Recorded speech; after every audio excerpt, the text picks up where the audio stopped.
అభివృద్ధిగా ఉండాలి, పశుగణము ఎప్పుడు కూడా అభివృద్ధిగా ఉండాలి, గ్రామంలో నివసిస్తున్నటువంటి గ్రామస్తులందరికీ కూడా ఎలాంటి క్షయవ్యాధి కానీ జ్వర వ్యాధి కానీ ఎలాంటి భయాలు లేకుండా, ముఖ్యంగా పిల్లలకి ఎలాంటి జ్వర వ్యాధి భయం వ్యాధి లేకుండా ఉండాలని నాభిశిల యొక్క ప్రతిష్టని నిర్వహించడం జరిగింది.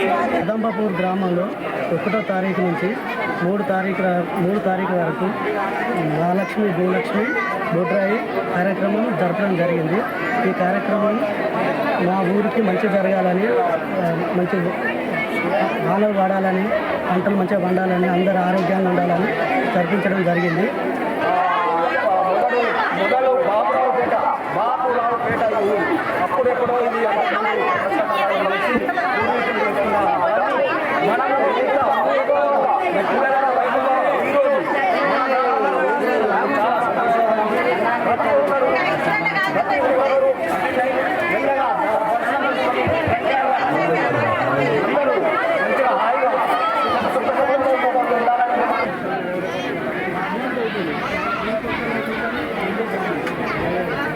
ఎవరో ఒకరు కృషి చేస్తే కాలేదు, మరి వందల మంది ప్రతి గ్రామంలో ఉన్న మా కదంబాపూర్ గ్రామంలో ఉన్న కుల పెద్దలు ప్రతి సంఘం నుంచి వెళ్ళి ప్రతి ఒక్కరు కృషి చేసి చందాలు వేసుకొని ఒక 20 సంవత్సరాల క్రితం 30 సంవత్సరాలు జరిగిందని కాకుండా కొత్తగా ఈరోజు ప్రజలందరూ సుఖ సంతోషాలతో ఉండాలని ప్రతి ఒక్కరు కృషి ఉంది. ఇందులో ఏ ఒక్కరిది కూడా తక్కువ లేదు.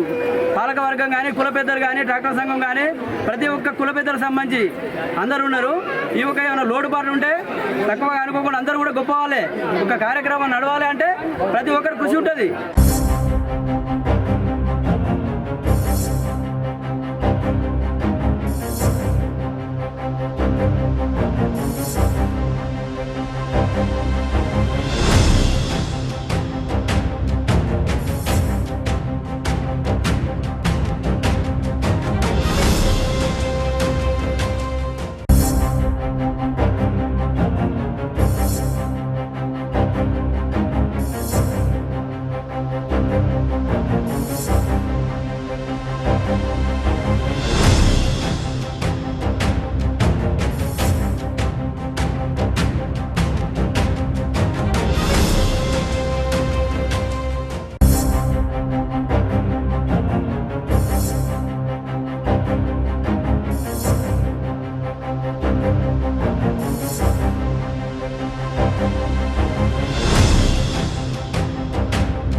డాక్టర్లు వస్తున్నాయి, ఈ పోనపల్లి రాంగ్ రూట్లో వస్తున్నాయి ఉసుక పనులు. ఇది ఒక్కసారి దండం వచ్చాయి మనపడానికి. ఈ టర్నేటర్లకు ఈ కారు పెద్ద పెద్ద వెళ్ళిపోవడానికి ఇంకా డాక్టర్ ఆగి రాంగ్ రూట్ ప్రమాదం రాంగ్ రూటే. ఏమన్నా అయింది ఎవరికన్నా? ఎవరికి కొంచెం అయినప్పుడు దెబ్బలు తాకినాయి. డ్రైవర్ కారు జామ్ అయ్యింది. అయితే ఈ రాంగ్ రూట్ చేయబట్టి వీళ్ళు రాంగ్ రూట్ బంద్ కావాలంటే కారణం ఒక 4 కిలోమీటర్లు పోయి యూటర్న్ చేసుకొని వస్తేనే రాంగ్ రూట్ అనేది బంద్ అవుతుంది.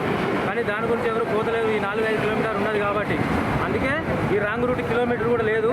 దాని గురించే వాళ్ళు ఇలాగా వస్తారు. అంటే వాళ్ళు తిరిగి రావాలంటే కరెక్ట్ ఒక 6-7 కిలోమీటర్ అయితే అప్ అండ్ డౌన్, అది కాట్లపల్లికి వచ్చేసరికి. దాని గురించి వీళ్ళు కిలోమీటర్ కూడా లేదు. అందు గురించి ఇటు దగ్గర చేరుకుంటామని తొందరగా ఇటు వస్తారు. కంపల్సరీ దీని మీద చర్య చేసుకొని కంపల్సరీ యూటర్న్ కావాలి.